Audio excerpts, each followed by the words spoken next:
for our brothers. And then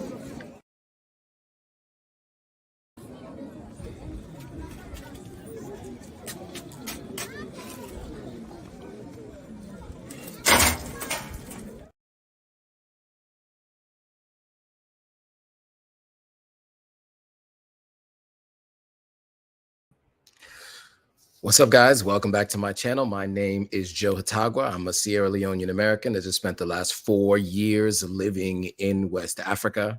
I'm in Sierra Leone right now. And as you can tell by the title, today we're going to talk about what it's like dealing with death and funerals in Sierra Leone. Now, everybody's different. It's done differently with different families. There are some things that you might notice that seem similar to what you expect in the United States. There are some things that are different, but we're going to talk about some of the costs associated with this and some of the things that you need to think about if you are planning to bury someone in Sierra Leone. As I mentioned, everybody's a little different. You may use different funeral homes, all of that kind of stuff, but we just want to talk about that. There's been a lot of questions about what the process looks like. And for those of you who are born in the United States, your parents are going to be buried in Sierra Leone or some other version of having family members being buried in Sierra Leone. I think this is going to be a really important live stream for you guys. So we're going to talk about it. But first, before we get into all of that, for those of you who don't know me, my name is Joannes or Joe Hotagua. As I said, I generally go by Joe. As I mentioned, I spent the last 4 years living in West Africa. I am a Sierra Leonean American, as I always wear on my wrist. My family is both Mende mostly and Creole mostly. Basically, that's generally how I identify as a Sierra Leonean.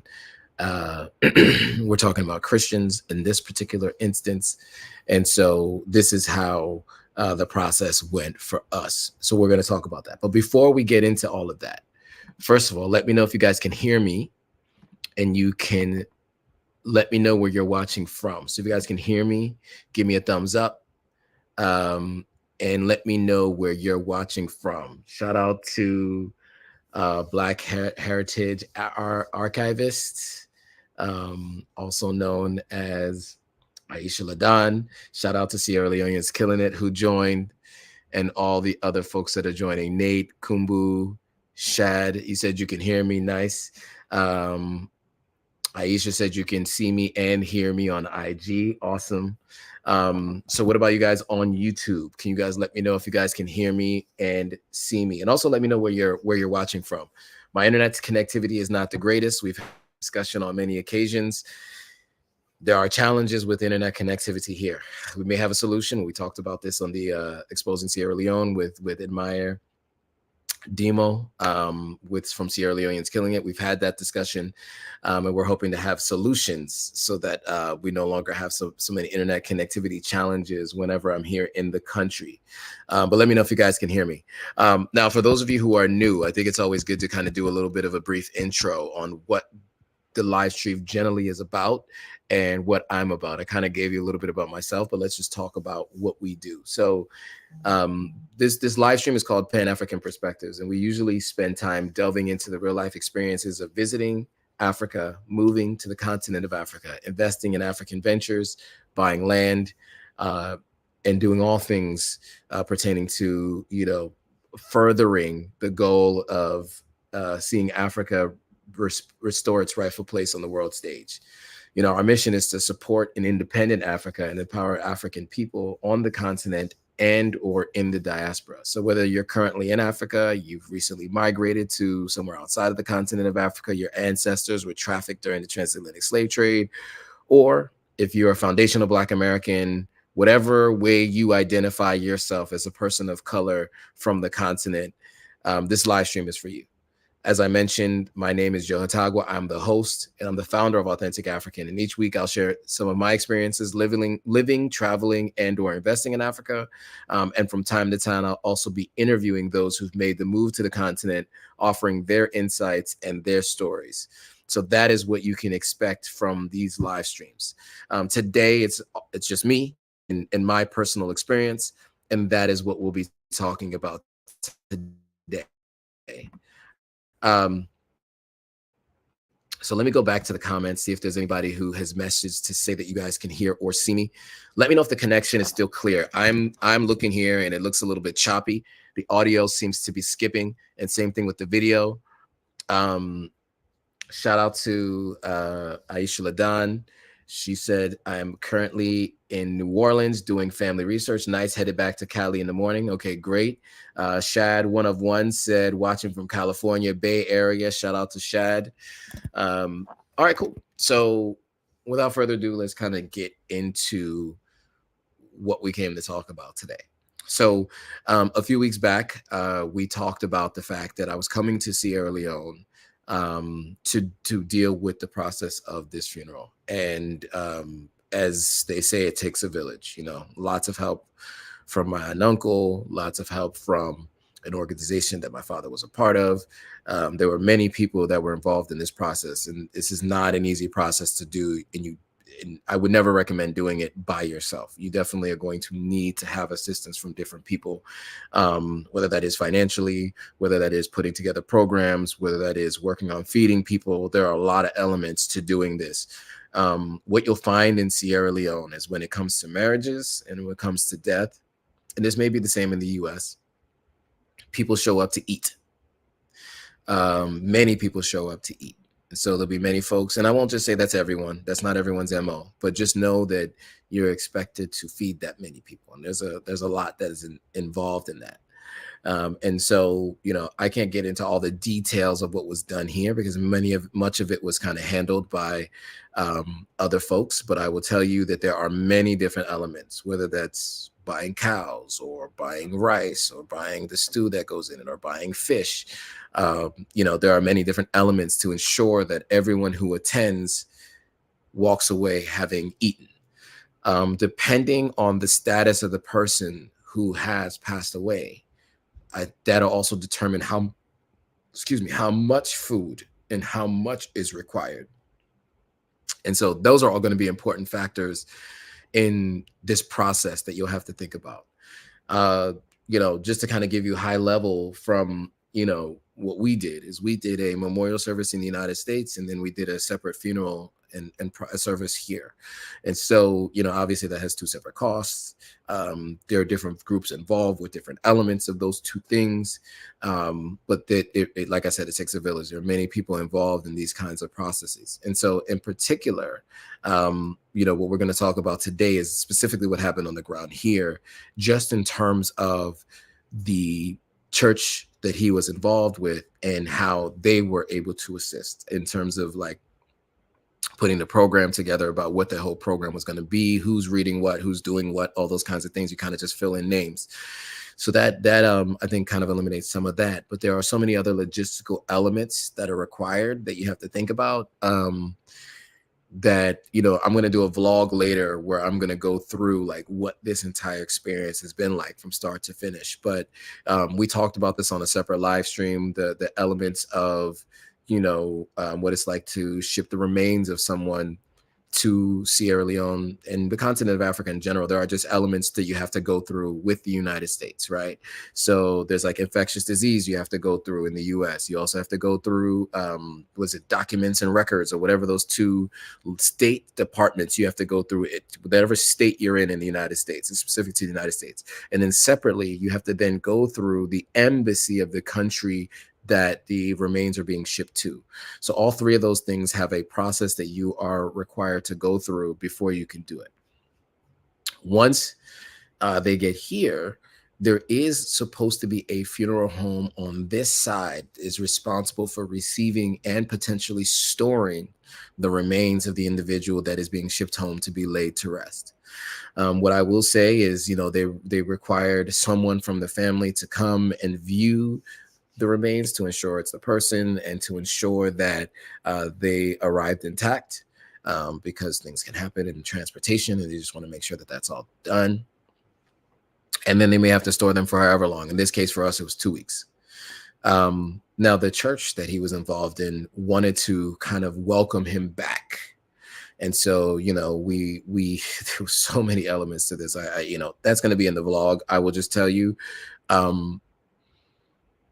regardless of what industry you're dealing with, the frustrations that you're used to dealing with in this part of Africa, in terms of West Africa, are some of the same frustrations you will deal with when it comes to dealing with funeral homes as well.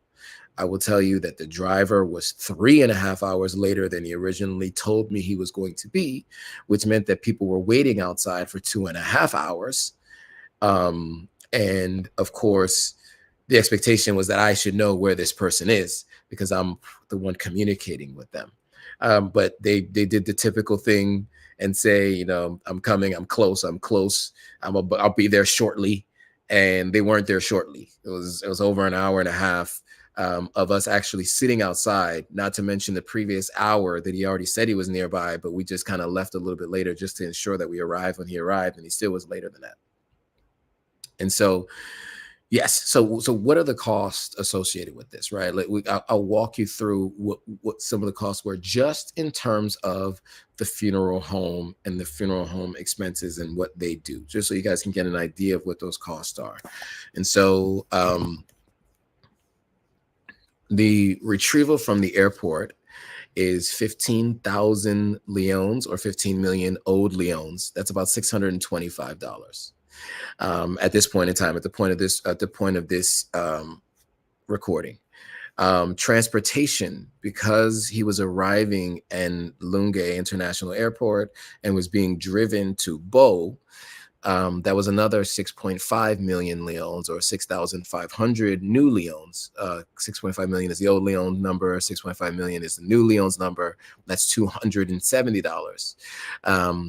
Storage, and the funeral itself, the total came out to 1,500 new leons, 1,500 new leons, or 1,500 old leons per week. So for 2 weeks, that's either 3 million or 3,000, and that's another $125. So all in all, if you count that all up, that's $1,020. So that is the cost. $1,020 was the cost from the funeral home on this side to retrieve him, transport, store, and do the funeral.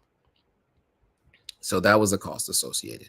And then, of course, the drivers were asking for help with buying food and transport on the way home. So there's a little extra there. So they'll say $1,025 or $1,030, let's just say, was the cost associated with just the funeral home. And that's the part that I know intimately, because I was communicating that with the funeral home themselves, and I was the one who remitted that payment. So any questions on that so far? I know this is a quiet live stream. I know maybe because the topic is morbid that people aren't as communicative on this live stream. Okay, but there are some questions. Shad, one of one, said, I'm curious to know about how you deal with medical out there on the continent, like how and quality of care compared to the West. We'll get to that. We'll get to that in a moment, because I think that's actually kind of important part of the discussion. So we'll talk about that. But we'll stick on topic here, and then we'll come back to that for sure. We'll get to that though, Shad. So I won't forget about you. Aisha Ladan, or Black Heritage Archivist, is saying, my condolences to you and your family. I appreciate that. Thank you. And Changeistry is saying, sincere condolences. I appreciate that. Thank you. So doesn't seem to be too many questions on this process. So that was basically the basic cost. So for those of you who are thinking about it, that is the cost as of today, at this very moment, October 7th, 2024, when this live stream is being recorded. That could change, and likely will change in the future. And the funeral home that I'm using is one that was recommended to me by different people. In general, they do a pretty good job. There were just some elements that are just like individuals that I wouldn't blame necessarily the company for. It's just the driver was just being the driver and doing what he does best, which is lie about his whereabouts. So that's a whole thing, and that's a conversation for the vlog, because you'll see how dealing with that frustration in real time, what that looks like. So you'll get all of that later, but I just wanted to kind of give you that high level. Now, separately from that, what the process was like. So as I mentioned, the organization he was a part of at the church he was a part of, and I don't know how much they want to be mentioned in this kind of stuff, so I'll just say that, we did the we did like a procession of him coming in. And they went with us all the way from, you know, kind of the Bow checkpoint, right, which is right outside of the city of Bow, the second city, right, you know, in Sierra Leone, and right to the funeral home, Columbia Davies Funeral Home. Then the next morning, he was retrieved by that same group from the funeral home and taken to the chief compound where he grew up, and there was an hour-long viewing, and then from there, from 9 to 10, then from 10, there was the meeting hall at the church for the organization he was a part of, for about 20 minutes or so, and then we arrived at the church, and then the funeral mass was at 11. And then the mass was from 11 to 12. And then the funeral procession, which was about a little over an hour and change, about a 5-mile walk and or drive, depending on, you know, what you decided you wanted to do. We had a family member decide that they wanted to walk. About halfway through, they realized 5.5 miles in the hot sun is a lot harder than you might think. So they ended up getting on a bike and still doing the rest of the trip outside of a vehicle. Many of us sat inside a vehicle with air conditioning because it was very hot that day. But luckily, it didn't rain until much later, so we got a chance to just be cool and dry. So that was.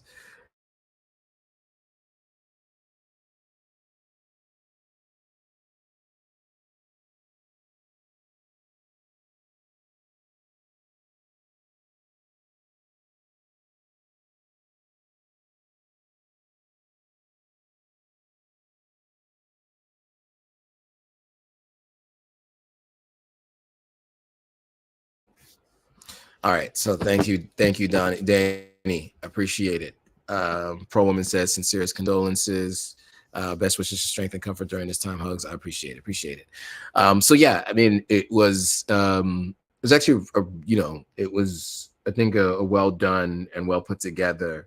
There's a lot of moving pieces, and like I said, it does require many people to kind of help with something like this. So for those of you who are thinking about going through this, and you know, I would implore you to ensure as much as possible that you lean on your local relatives or relatives who come here often to help with the process. I was lucky enough to have that, but that is not something that everybody has. Is people that will volunteer or step in to do that. You need to ensure that you have that. That's going to be super important for you if you're going to go through this process. I've talked to other people about this. You know, as you guys might know, my co-host on Exposing Sierra Leone and my demo, went through a similar circumstance in the last couple of years. And it just requires a lot of moving pieces. There's a lot of moving pieces. So having people here locally who understand the process is going to be super, super important.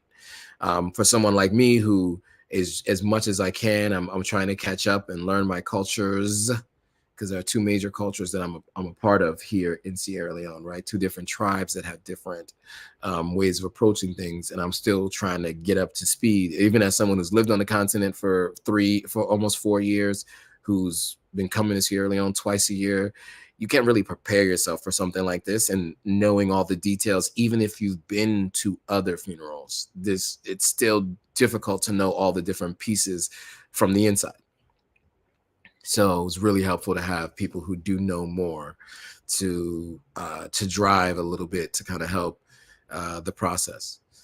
And so, but yeah, I mean, that was basically it. I mean, that was the cost of everything, and that was the process. Do you guys have any questions, thoughts that you guys want to share? Let me just double check. While I wait for your questions, Shad 1 asked this very important question. He asked, "I'm curious to know about how you deal with medical out there on the continent, like how and quality of care compared to the West." So let me say this. If you guys might remember, I went live with Kia Wakesho Simmons, and she talked about medical tourism to Kenya, which happens a ton. You know, as it pertains to Sierra Leone, many of our leaders, you know, tend to go get medical care elsewhere, whether that's Nigeria, that's Ghana, that's the UK, United States, wherever that is. They do tend to go to other places for medical care. I would say that that is the general consensus amongst folks that I know.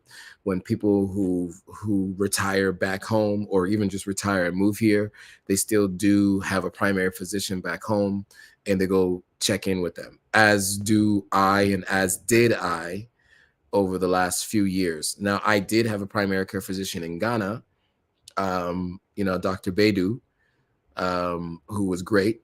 And so that was somebody who I went to often, and I would definitely recommend him to other people. He was recommended to me by a friend of mine when she and her partner lived in Ghana. And so, yeah, I would definitely recommend him to other people. He's great. Even just recently, I had a friend whose parents were going through something medical wise, and he kind of went through all of the options available to us if we were to send them to Ghana to get it done. In the end, they chose to do the procedure here in Sierra Leone, but he was great about that. Really, really great guy. And that's what I find with many people like him is, he came back here to practice here after practicing in the UK for however many years, 20 years. So anyway, to answer your question, is compared to the West, it depends on the country. The continent is very big, and South Africa and Kenya are number 1 and number 2 in terms of how people rank medical care. I don't know the rest of the countries. That information is coming actually directly from Kia Wakesho-Simmons and Traverse Culture. She was the one who actually helped us understand that. And she's dealing with some medical tourism from other people around the continent coming to Kenya. And South Africa as well. I mean, people definitely go down there as well if they can afford it.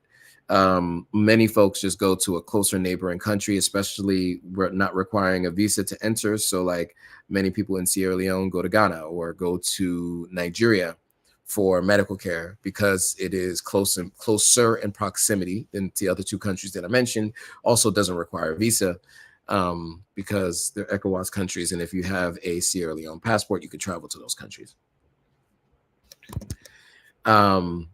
Here's a question from Black Heritage Archivist. Question: what would you say the most different compared to funerals in the West?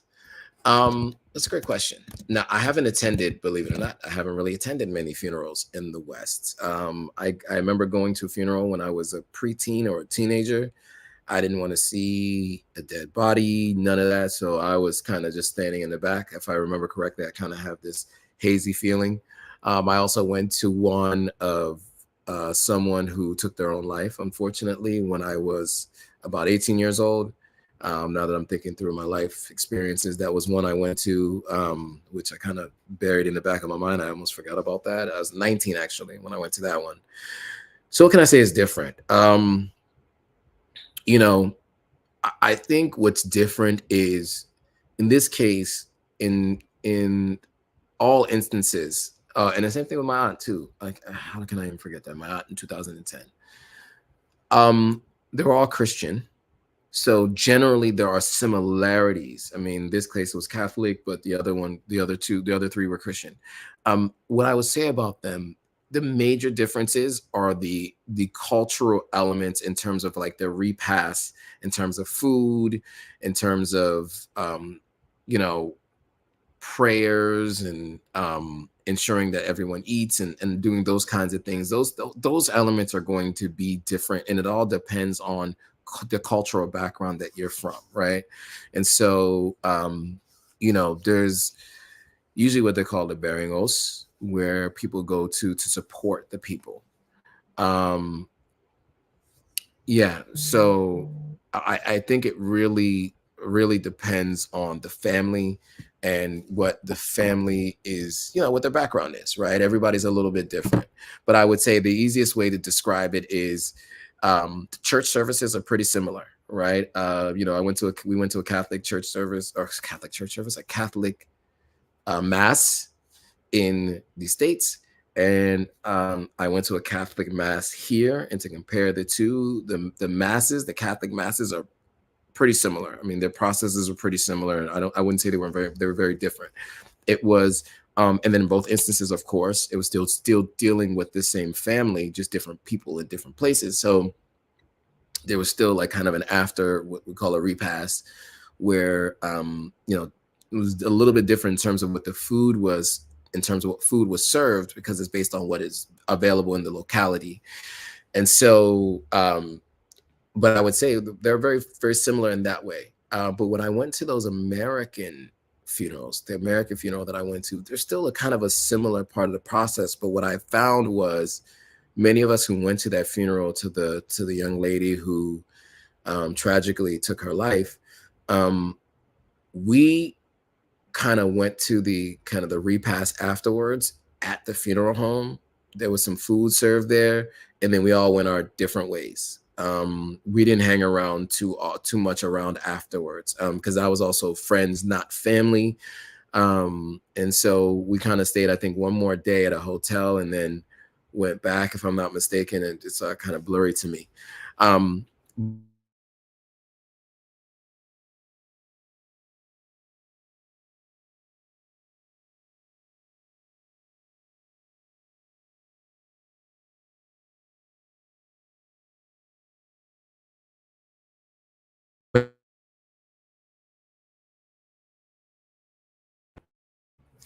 Sorry, guys, I got a call. So my network went out. I apologize for that. My network went out because I got a random phone call, unexpected. So let me just see if there were any other questions, comments, or thoughts before, if I answer. Hopefully that answered your question. I know that's kind of vague. Aisha, hopefully that answers your question. I can definitely give you like a more detailed rundown of some very, very specific stuff, but I think that's from a high level. That's what it was. So you and I want to talk, we can talk about it for sure. Pro Woman said, were you on Culture with Funeral Protocol? She's mentioning the natural Ghana girl whose Ewe dressed inappropriately for her Ewe dad's funeral in Ghana. Well, I mean, I wore clothes from Harry Cotton, which is a Ghanaian designer. So it's like Africana style dress. It was black, and it had a place for a pocket square. So our colors were kind of like black and white. And so I'm pretty sure I was dressed appropriately. I think most people, because it was a Christian wedding, a Christian funeral, Christian wedding. It was a Christian funeral. I think most people dressed in like suits, but there were many people wearing Africana. I mean, I don't think it was it wasn't like what you might see with like maybe with Ewe. I don't know how they normally do things, because of course, while I was in Ghana, even though I was there for 2 years, I never went to any funerals while I was there. So I don't know what people do there. But yeah, I didn't run into that issue here. For me, it's just like, it's kind of all a blur, right? When you're going through it, you're kind of just going through the motions. People are giving you instructions. Here's what you do next. Here's what you do. Here's how this thing happens. So you just kind of go through the process. But yeah, I don't think that was an issue with ours. Even a good friend of mine who normally is a little bit more liberal with their dress code, was very conservatively dressed for this particular, funeral. Africana says, condolences to you and your family. I appreciate that. Thank you. Yeah, so, I wanted to try to make this educational as much as possible. As you can imagine, it's been a busy week. And so I haven't had time to put together an interview with someone, another topic to talk about. But since this is topical and something I just went through this past weekend, I thought it made sense to communicate to you what that process was like, to try to help you guys all understand what could potentially come your way if you decide to bury a family member, specifically in Sierra Leone. It could be different in Ghana, as was described here by Pro Women with what happened with Della, aka Natural Ghana Girl. And there may be some differences there, but specifically, for my experience, that's what it is. I mean, I can't go through everything much more in detail, because of course there's going to be a vlog, and there are things that don't need to necessarily be discussed publicly. But I think you should expect the unexpected, prepare for some things. Here's some other things to think about as well. Some things to think about when it comes to accessing bank information. one thing that I found to be true in the United States and also here is power of attorney immediately stops upon the person's passing, which means you have to go through other means to be able to get access to their bank account and other assets. So, in the United States, you have to go through probate court. Here in Sierra Leone, there's a different process. You go through the Register General. There's documentation you must produce, et cetera, and they walk you through that process. But there are processes that you have to go through, and it's always good here, at least, to get a lawyer to help you through that process. In the United States, they recommend you get a lawyer because going through the probate process can be a little bit of a pain. But if you have a little bit of patience and a little bit of time, and depending on your budget, it might be worthwhile to look into it. You can simply just go to Perplexity and AI software and ask them what you need to do in your state. It combs the web and it tells you what steps you need to take and even what links you need to go to download the documentation you need to submit for that process, which is what I did. So that is something I'll be doing upon my return. Cool. Look, we went 34 minutes today. I don't know if there's any other, let's see if there's any other comments or questions from IG. Shout out to Posh Africana who joined. Bless Salon Bobo just joined. Shout out to you.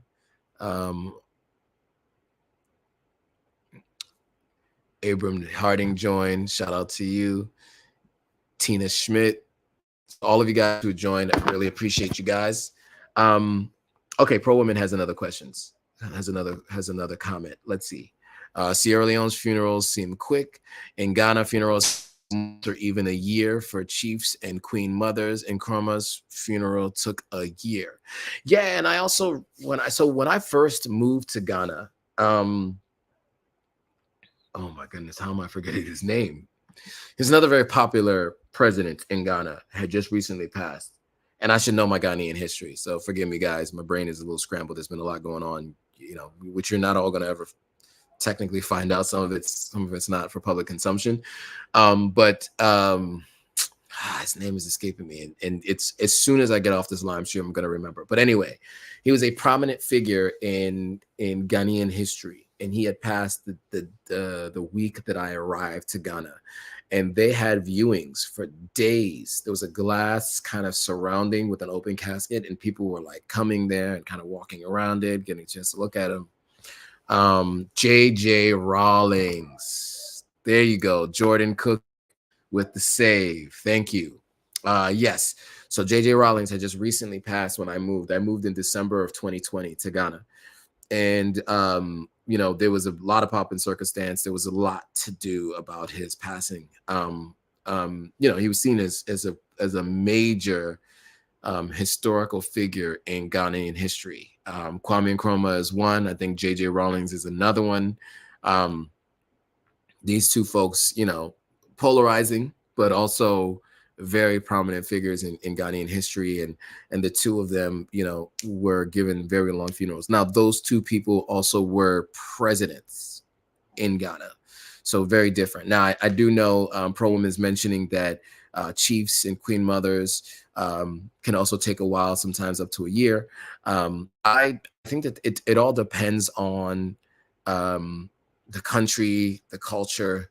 I think for us here, excuse me, our process, I guess, maybe is a little bit shorter than that, at least from my own personal experience. So we'll definitely have to take a look at some other folks and see what they say. But from my experience, yeah, it does seem to be a little bit shorter here than what you might have seen or heard of from Ghana. Tiggy says, praying for you, Joe, my brother, and I went through the same process 2 years ago in November. It's not easy, but God is good. I appreciate it. Thank you, Tiggy. Jordan Cook is saying, I'm from Brooklyn, bro. Crown Heights. When you coming back? I'll be back this week. Yes, I'll be back this week. So Jordan, shoot me a DM. Let's chat. I will say in general, I don't always just meet up with every single person who reaches out on social media. as you can imagine, if we do that, then there'd be no time for anything else, as you can imagine, because you guys are all very engaged. And so, but I do try to find ways to meet up with people at specific events. So there's the Sierra Leone Diaspora Conference that's coming up in October. It's very likely in a couple weeks, actually. Is it next weekend? I think it might be next weekend. Not this coming weekend, but the following. I'm looking to potentially be going there. There's also a family conflict that weekend, so we'll see. But I may be going to that. But those kinds of events is probably where it's most likely that we'll be able to kind of meet up, because it allows me to kind of have a bunch of people come together at the same time, as opposed to trying to meet with people one-off. Which is just kind of impossible to do, as you can imagine. As you guys have helped the platform grow so much, it's very challenging to get to meet everybody individually. But if you're going to the Sierra Leone Diaspora Conference, definitely let me know. Shoot me a DM, and we should definitely talk about it. Who else has joined? A bunch of other folks have joined. Joshua, shout out to Joshua. Shout out to Omos, Salon Dev. Shout out to you all for stopping by the live stream. Who else? And what else do we want to talk about? So that's basically it. If there aren't any other questions, okay, here we go. Africana says next weekend, October 19th in Gaithersburg, Maryland. If you're talking about the Diaspora Investment Conference, yes, that is the conference I am talking about. So yes, it is the weekend of the 19th. So there's a family conflict, but we'll see whether I'm going to the family event or the event in Gaithersburg, Maryland. It is still TBD. But yeah, I'd like to attend both, but that might be very difficult considering the distance from each other. Pro Woman says, wasn't your loved one high status and salon? You come from royalty, prominent chiefs, etc. Correct? That is correct. How do I describe it? The best way I think I could describe it is there was no interest in officially becoming paramount chief, even though through lineage he could have become chief. So, but his return to Sierra Leone kind of equated to being like a chief. I think many of the many families that are interconnected kind of saw him as such. And so in that sense, as the son of a chief and as a nephew of another chief, there was a need to have a certain style of funeral to see him off. As it pertains to his particular status, I would say the best way to describe it is many people saw him as a chief or as a king, but that was more of an unofficial title. But but I think many people saw him as that as well, just because of the role he played in so many people's lives, which I'm hearing a lot about now. Because when people are alive, you don't necessarily see or know all the things that they're doing for different people. It's when they've moved on that people do come and tell you how they were involved in their lives and what they meant to them. So I hope that answers your question, Pro Woman. I think it's kind of hard to describe because it's in an unofficial capacity, and there was disinterest in the official capacity. And so that is why, that is not something that, he had as an official title, although, the official title is son of a chief, which is a pretty prominent title in and of itself, even if you're not chief, right? So yeah, good question. All great questions today too, by the way. Any other questions from folks? Let me see if there's any questions on Instagram. I'm operating with one screen today, so I'm flipping between different tabs and different browsers so that I can get to your questions. All right, cool. Well, we've been on for 40 minutes so far. Okay, so Jordan Cook had a good question. This is definitely off topic, but Jordan, here's what I would say. I went live weekly up until about 3 weeks ago with African Stream on a podcast, or with a live stream we would call This Week in Africa. Unfortunately, African Stream has been kicked off of YouTube, so you're not going to be able to go to their channel and follow along with the live streams that we're doing there. However, you can go back through this channel and see the live streams we did there.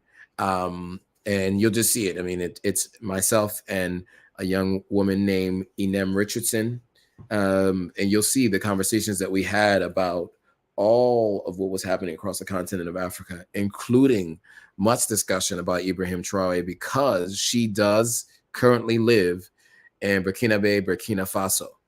And so she and I would talk much about Ibrahim Traore and my early, let's say, I don't want to say skepticism, but just my early, my at the beginning of just saying like, well, let's see what happens. And it seems as though he's following through on some of the things that he said. There also seems to be some propaganda against him. There also seems to be some questions about, especially from the West, about, his intentions and all kinds of things. From what I'm seeing and from what I'm hearing from people on the ground, they're very, very excited about what he's done, and they're doing everything they can to protect him. And so from that standpoint, it seems that it wasn't a coup, but more of a revolution. And the difference, I think, is that in a coup, it's just a few that want to seize power and do take power. In a revolution, it's the many, meaning the masses, that want to see it. And it seems as though, there's a very few folks that wanted to keep the old regime and the old ways of being, but were employed and employed well, and weren't operating in the best interest of the country, according to those who have now taken over and the people who support them, right? So from what I can say, from what I've seen, he's been starting the process of doing some of the things he said he was going to do, and it's seeming to be going in the right direction. So that's what I would say. From what I'm seeing, I approve of what he's been doing so far with, what he's doing, with the mines and with the alliances and stuff like that. I'm all for a diplomatic resolution to different things. I don't always know if incremental change is the best change. And so in some instances, I'm not a big fan of military takeovers of governments. That's not necessarily, I don't get excited about that idea. I mean, I was in Sierra Leone when there was an attempted coup. And so that to me is not necessarily the outcome I'd like to see. I'd like to see a democratically elected person. But absent of that, and in a situation where it seems as though the broader electorate wanted him anyway, so far it seems good. Jordan Cook saying tons of propaganda against him, and we know who is behind it. I will definitely rewatch your old videos regarding Ibrahim. Yeah, there's plenty there. You'll see it. He's in thumbnails and all kinds of stuff, so you'll see it. I have to be careful what I say as it pertains to the Sahel region, Ibrahim Traore, and other things, because what I don't want it to come across is that I am, state sponsored by, or foreign entity or whatever you call it, because it seems as though that's what ended up happening with African Stream. So, in those live streams, I was asking mostly the opinion of my co-host in order to absolve myself from any potential challenges that could come my way, showing support and also negatively discussing the United States and the West. I try to refrain from doing that, just in the sense that, we talk about what all the things that people say they like and they don't like. But I'm also very clear that, freedom of speech does not mean freedom from consequences. And you also have to be very careful how you discuss the United States and their adversaries and or their friends and their foreign policy. It's a long way to answer your question. Answers your question, but as you can imagine, I have to be careful about how I answer a question like that. Jordan Cook says African Stream was awakening minds and they were silenced, accused of being funded by Russia. Yes, that is what they were accused of, specifically RT. What I'd love to do is try to get Ahmed, the CEO of African Stream, on to talk about what he's experienced. I'm not saying that I will, but I'd like to try to get him on. So I do plan to reach out to him and see if we can have that discussion. But I know that there's some things that are happening legally behind the scenes, and so he may not be able to speak about it. But yeah, I've thought about bringing him on. And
all right, so as you can see, the internet is not cooperating with me today. Um, So I'm gonna have to end the live stream here very shortly.